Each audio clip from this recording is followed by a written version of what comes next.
വിക്രം സീരിയലിൻ്റെ special episode രംഗമാണ് നമ്മളിപ്പോൾ പറയാൻ പോകുന്നത്. വളരെ പ്രതീക്ഷയിലാണ് വിക്രം വേദയുടെ അടുത്തേക്ക് പോകുന്നത്. അപ്പോൾ ശ്രീകാന്ത് അവിടെ നിന്നും വിക്രമിനെ ആട്ടിയിറക്കാൻ നോക്കുന്നുണ്ട് കേട്ടോ.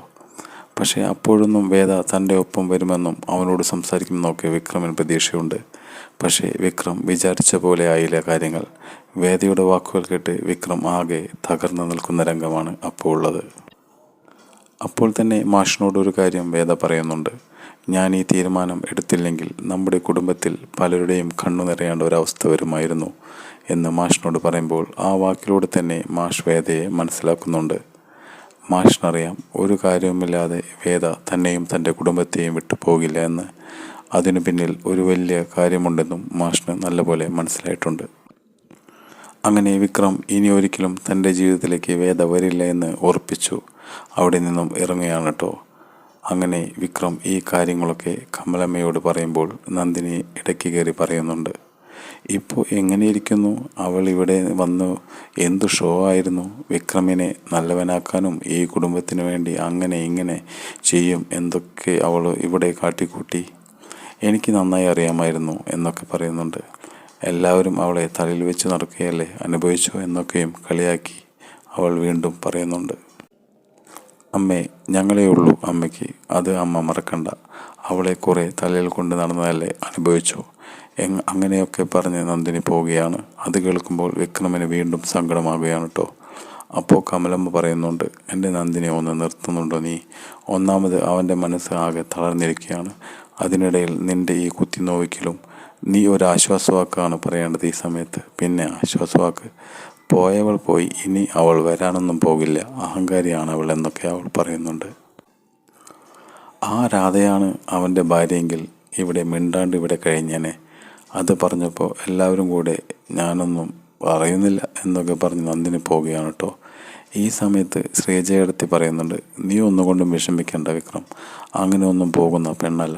അവളുടെ മനസ്സിൽ എന്തോ സങ്കടമുണ്ട്, അതുകൊണ്ടാണ് അവൾ ഇങ്ങനെ ഇപ്പോൾ പെരുമാറുന്നത്. അങ്ങനെ നമ്മളെയൊന്നും വിക്രമിനെയും ഒന്നും ഉപേക്ഷിക്കാൻ വേദയ്ക്ക് സാധിക്കുമോ എന്നൊക്കെ പറയുകയാണ് നന്ദിനിയല്ല. അപ്പോൾ കമലമ്മ മാഷിനോട് നടന്ന സംഭവങ്ങൾ ചോദിക്കുകയാണ്. അപ്പോൾ മാഷ് പറയുന്നുണ്ട്, ആ കുട്ടിയുടെ ഭാഗത്ത് തെറ്റൊന്നുമില്ല. അവൾ അങ്ങനെ ഇറങ്ങിപ്പോകുന്നവളല്ല. അവൾ എന്നോട് പറഞ്ഞാണ്, ഞാൻ ഇന്ന് ഈ തീരുമാനം എടുത്തില്ല എങ്കിൽ നമ്മുടെ വീട്ടിലുള്ള പലരും വിഷമിക്കുമായിരുന്നു എന്ന്. അപ്പോൾ അതിൻ്റെ അർത്ഥം എന്തോ സംഭവിച്ചിട്ടുണ്ടെന്നല്ലേ നമ്മൾ മനസ്സിലാക്കേണ്ടത്. ആ പാവം ഇപ്പോൾ ഒരുപാട് സങ്കടപ്പെടുന്നുണ്ട് എന്നൊക്കെ മാഷ് പറയുന്നുണ്ട്. എന്തായാലും നോക്കാം, എല്ലാം ശരിയാകാൻ നമുക്ക് പ്രാർത്ഥിക്കാം കമലമ്മ എന്ന് പറഞ്ഞ് അവർ കിടക്കാൻ തുടങ്ങുകയാണ്. പക്ഷേ കിടന്നിട്ടും കമലമ്മയ്ക്ക് ഉറക്കം വന്നില്ല. തൻ്റെ മകൻ്റെ ജീവിതം ആകെ തകർന്നല്ലോ എന്ന് വേവലാതിപ്പെട്ടുകൊണ്ട് കിടക്കുകയാണ് കമലമ്മ. പിന്നീട് ദീപ്തി പറയുന്നുണ്ട്, ചേച്ചി, ഇതിനൊക്കെ പിന്നിൽ മൂന്നാമത് ഒരാളുടെ കളിയുണ്ടെന്ന് എനിക്ക് നന്നായിട്ടറിയാം. ചേച്ചിക്ക് വിക്രമചേട്ടനെ ഒരുപാട് ഇഷ്ടമാണ്. അത് നിങ്ങളുടെ പെരുമാറ്റത്തിലും ഭാവത്തിലും എല്ലാം എനിക്ക് നന്നായി മനസ്സിലായിട്ടുണ്ട്. ഇനി മറ്റുള്ളവരുടെ കാര്യം നോക്കി ചേച്ചിയുടെ ജീവിതം ചേച്ചി നശിപ്പിച്ചിട്ട് കാര്യമൊന്നുമില്ല. വിക്രം ചേട്ടനാണെങ്കിൽ ചേച്ചിയെ ജീവനുമാണ്. അതുകൊണ്ടല്ലേ ചേച്ചിയെ അന്വേഷിച്ച് ഇവിടേക്ക് വന്നത്. അതുകൊണ്ട് ചേച്ചിയുടെ സങ്കടങ്ങളും പരിഭവങ്ങളും മാറ്റിവെച്ചിട്ട് അങ്ങോട്ടേക്ക് പോകണം. എന്തെങ്കിലും കാര്യങ്ങളുണ്ടെങ്കിൽ എന്നോട് കൂടി പറയ്, എനിക്ക് സഹായിക്കാൻ കഴിയുമെങ്കിലോ എന്നൊക്കെ ദീപ്തി പറയുമ്പോൾ വേദ പറയുന്നുണ്ട്, ആർക്കും എന്നെ ഇപ്പോൾ സഹായിക്കാൻ കഴിയില്ല. എൻ്റെ ജീവിതം ഇങ്ങനെയായിപ്പോയി. അതുകൊണ്ടാണ് മോളെ, പറഞ്ഞിട്ട് കാര്യമൊന്നുമില്ല. സന്തോഷത്തോടു കൂടെ ഒരുമിച്ച് ജീവിക്കുന്ന സമയത്ത് ഞങ്ങൾ രണ്ടായി.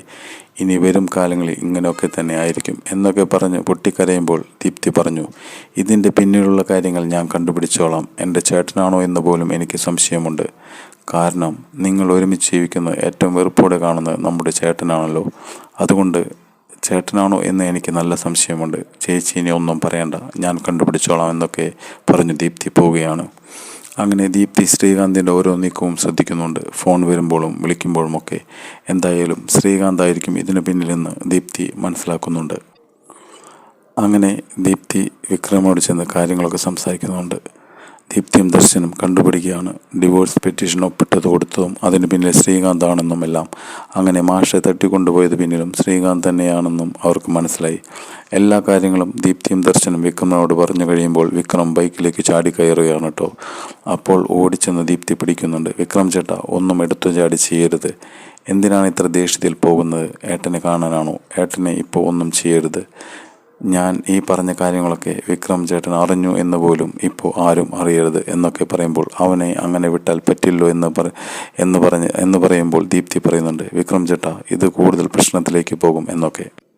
ഇതൊക്കെ സമാധാനത്തിൽ തീർത്താൽ മതി. ഇപ്പോൾ ഇങ്ങനെ അങ്ങ് പോട്ടെ. ചേട്ടൻ കാര്യങ്ങളൊക്കെ അറിഞ്ഞു എന്ന് ചേച്ചി അറിയട്ടെ.